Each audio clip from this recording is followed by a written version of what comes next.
Ouais. Donc c'est possible, en lisant votre livre, de pratiquer nous-mêmes ces techniques-là, ou il faut vraiment le faire par un professionnel? Alors, le livre s'adresse bien sûr aux professionnels. Il y a quelques schémas thérapeutiques, quelques décryptages cliniques qui sont dans un vocabulaire professionnel, mais les deux livres s'adressent aussi à un grand public intéressé, c'est le cas, et même certaines techniques, puisque dans, dans le temps, on n'avait pas un praticien qui va poser les ventouses à la maison. Il y avait la ventouseuse ou le ventouseur de service qui, dès qu'on était malade, venait donc appliquer les ventouses sur le gosse qui avait la bronchite ou le grand-père qui faisait sa crise d'asthme.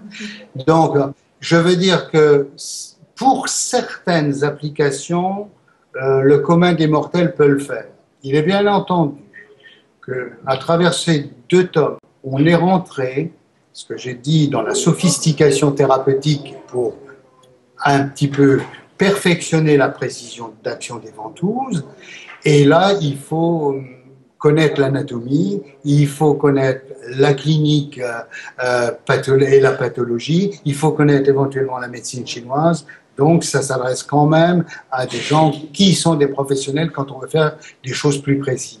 Mais ces professionnels sont maintenant de plus en plus nombreux. Je rentre du Portugal où j'ai été donner des cours cette année et l'année dernière, et j'ai donné ces cours à des professionnels qui s'occupaient aussi de pathologies rhumatismales, qui m'ont dit, depuis qu'on fait les ventouses dans les rhumatismes, on a augmenté notre potentiel de résultat de plus de 60%.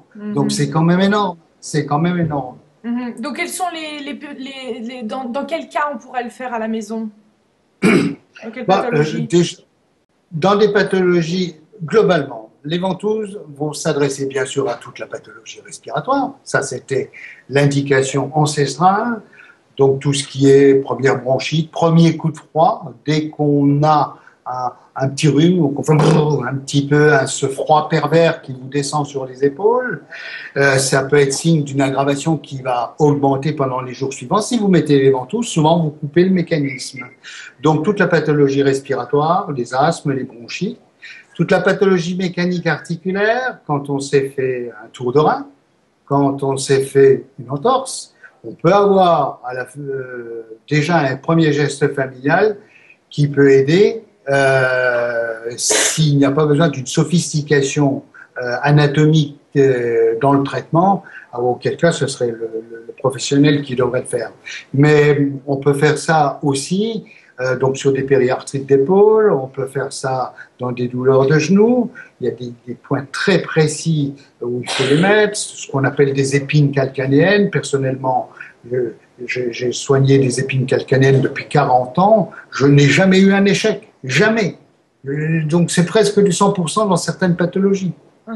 Et la fréquence, alors, on a besoin de le faire plusieurs fois, même en Alors, avoir un professionnel, ou ça dépend des cas, en fait? alors bien sûr, ça dépend des cas, mais habituellement, au bout de trois séries d'applications, vous êtes obligé d'avoir un pourcentage de résultat.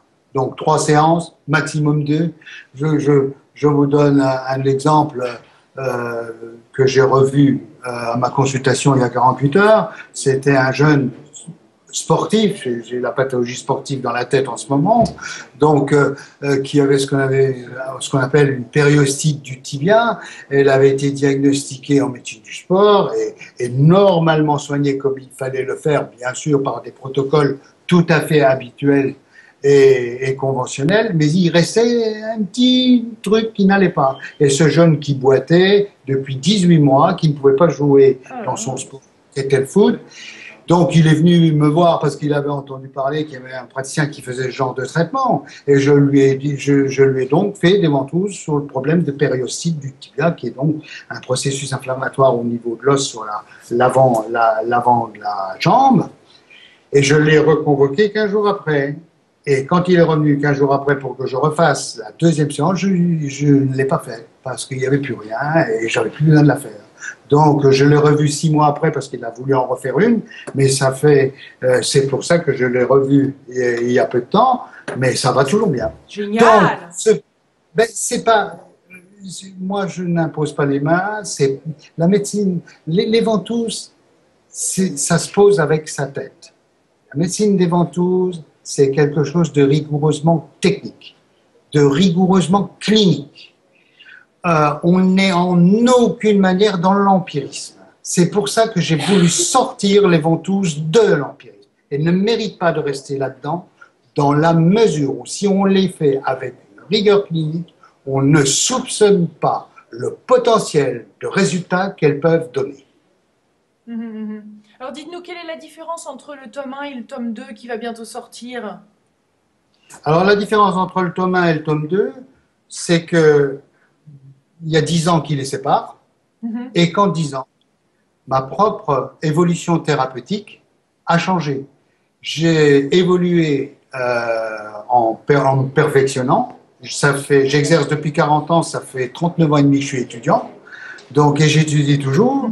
Donc, et j'arrive progressivement en fin de carrière, et il y avait des choses que je n'avais pas dévoilées, certaines choses qui marchent merveilleusement bien, certaines codifications de traitement dans les pathologies de genoux, certaines codifications de traitement dans les pathologies de coude, certaines codifications de traitement dans les pathologies de colonne.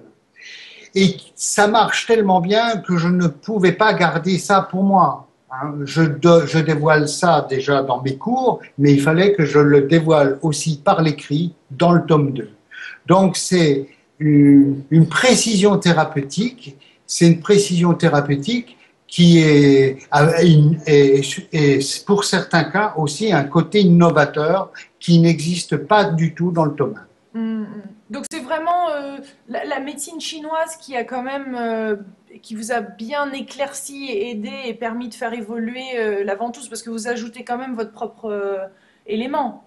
C'est vrai, la médecine chinoise, c'est pas essentiellement la médecine chinoise. Attribuer la médecine des ventouses uniquement à la médecine chinoise n'est pas tout à fait légitime, dans la mesure où comme j'ai dit, les ventouses se pratiquaient sur différents continents. Il y a des gens qui posaient les ventouses sans avoir la réflexion énergétique et qui obtenaient quand même des résultats tout à fait notables. Mais la médecine chinoise a apporté une certaine codification qu'il faut reconnaître. Et l'intérêt, c'est toutes les codifications, qu'elles soient d'origine ostéopathique. L'ostéopathie, par exemple, va nous apporter ce qu'on appelle des points de balance, des zones précises où il va falloir mettre la ventouse, qui vont faire lâcher un mécanisme de blocage, simplement en mettant la ventouse, et dans les jours qui suivent, le confort va être tel que les gens vont dire, je ne sais pas ce qui m'a fait, mais j'ai l'impression que la contracture a lâché. C'est flagrant. C'est comme si vous preniez dégonflier un pneu en appuyant un petit peu sur la valve qui fait échapper l'excès d'air. Donc, c'est véritablement un triptyque de réflexion qui nous permet de trouver le point d'application, comme j'ai dit, et pas uniquement la médecine chinoise. Elle a réellement contribué, mais elle n'est pas la seule. Auriez-vous un dernier petit message à faire passer pour conclure cette interview? Bien, je dirais que se priver de cette thérapeutique ancestrale, la laisser dans un concept moyenâgeux et d'une injustice profonde par rapport à la légitimité des résultats positifs qu'elle peut apporter. Merci, merci Daniel Henry d'avoir passé ce moment avec nous. C'est moi qui vous remercie. Et de partager avec nous votre passion. C'est génial, bravo. J'espère. Au revoir.